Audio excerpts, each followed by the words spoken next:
Hoy vamos a explorar una conexión, bueno, una que ahora nos parece súper básica, pero que surgió casi por accidente y, vamos, cambió cómo vemos el universo.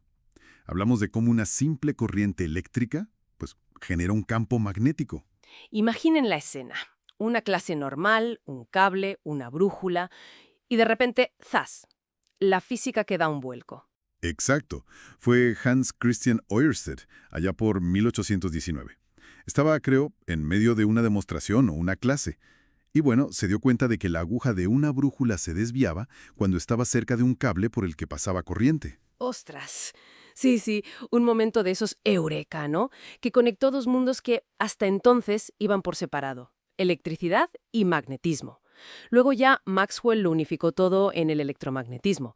Pero la chispa, digamos, fue esa.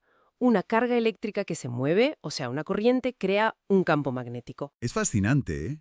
Pensar que algo tan cotidiano como la corriente de un enchufe tenga ese poder oculto. Pero claro, una vez que sabes qué ocurre, la pregunta es, bueno, ¿cómo es ese campo? ¿Cómo lo podemos describir o calcular? Justo. Pues muy poquito después de Ørsted, dos científicos franceses, Biot y Savart, se pusieron a buscar la receta matemática. Querían saber, a ver, exactamente cuánto campo magnético, una contribución pequeñita, llámala dB, genera un trocito minúsculo de cable, uno de longitud ds, por el que pasa una corriente I en un punto P que está cerca. Vale. Una receta. ¿Y qué ingredientes lleva? ¿Qué descubrieron estos señores, Biot y Savart? Pues varias cosas clave. Lo primero, y esto es quizá lo más sorprendente, es la dirección de ese campito magnético dB, porque no apunta ni en la dirección de la corriente, ni tampoco directamente desde el cable hacia el punto P. No, es perpendicular a las dos cosas. Anda, perpendicular. Ujú. O sea que si la corriente va, no sé, hacia adelante y el punto P está a la derecha, el campo no va ni para adelante ni para la derecha, No, sino como... hacia arriba o abajo. Eso es, justo. Es perpendicular al trocito de cable DS y también perpendicular a la línea imaginaria que une este trocito con el punto P. Es, bueno, un poco antiintuitivo comparado con otros campos, como el eléctrico, que va más recto. Ya. Curioso. Esa perpendicularidad es fundamental. Matemáticamente se representa con el producto vectorial, pero a la idea visual es esa. Luego, la intensidad. Pues lógicamente, a más corriente y más fuerte es el campo. Eso tiene sentido. Claro. Y la distancia r, pues también es vital. El campo se debilita muy rápido al alejarnos. Cae con el cuadrado de la distancia. O sea, 1 partido r al cuadrado. Ujú. Como el calor de una hoguera, ¿sabes? Que te alejas un poco y ya se nota mucho menos. Entendido. Como una hoguera. Buena analogía.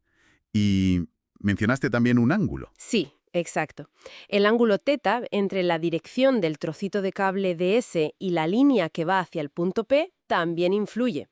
El campo es máximo cuando son perpendiculares, 90 grados, y es cero si son paralelos. Total que cada pedacito de corriente aporta su granito de arena al campo total en P, y para saber el campo de un cable entero, pues hay que sumar o integrar técnicamente todas esas pequeñas contribuciones. Vale, tiene lógica.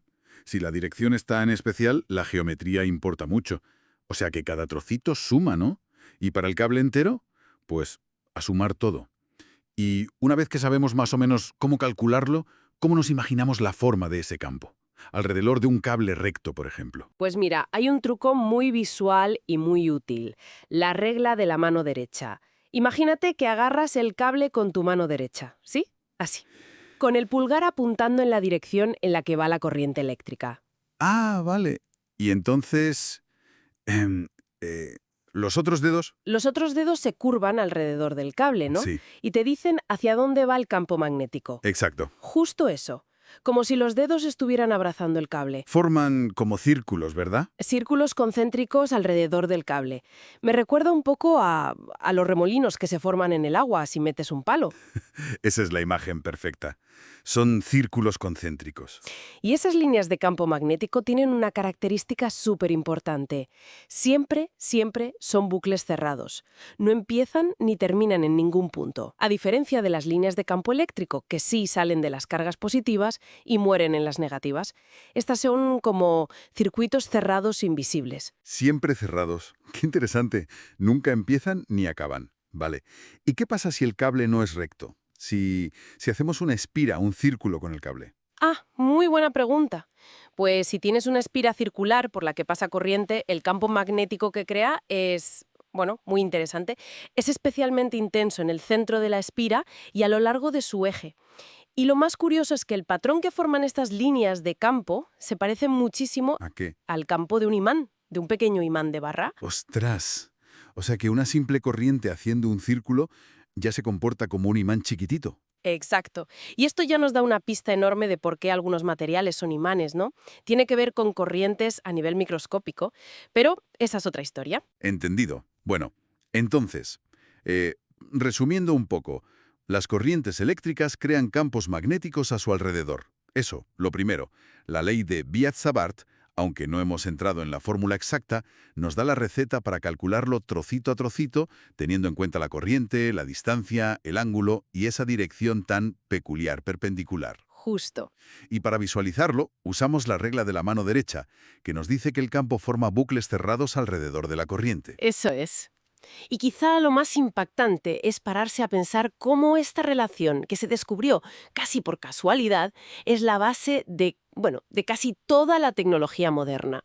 Motores eléctricos, generadores de electricidad, cómo guardamos información en los discos duros, los altavoces, hasta las resonancias magnéticas en los hospitales. Todo eso funciona gracias a este principio. Vaya, un pequeño desvío de una brújula en 1819 y mira la que se lió. Un salto gigantesco para la física y la tecnología.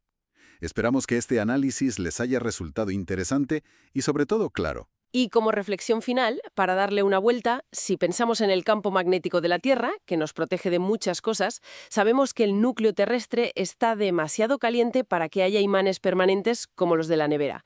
Entonces, ¿qué tremendas corrientes eléctricas deben estar circulando allá abajo en el núcleo fundido para generar ese campo magnético siguiendo estas mismas leyes que hemos comentado? Ahí lo dejo. Una buena pregunta para seguir explorando. No olviden suscribirse al canal y darle a me gusta si les ha parecido interesante esta charla. Hasta la próxima.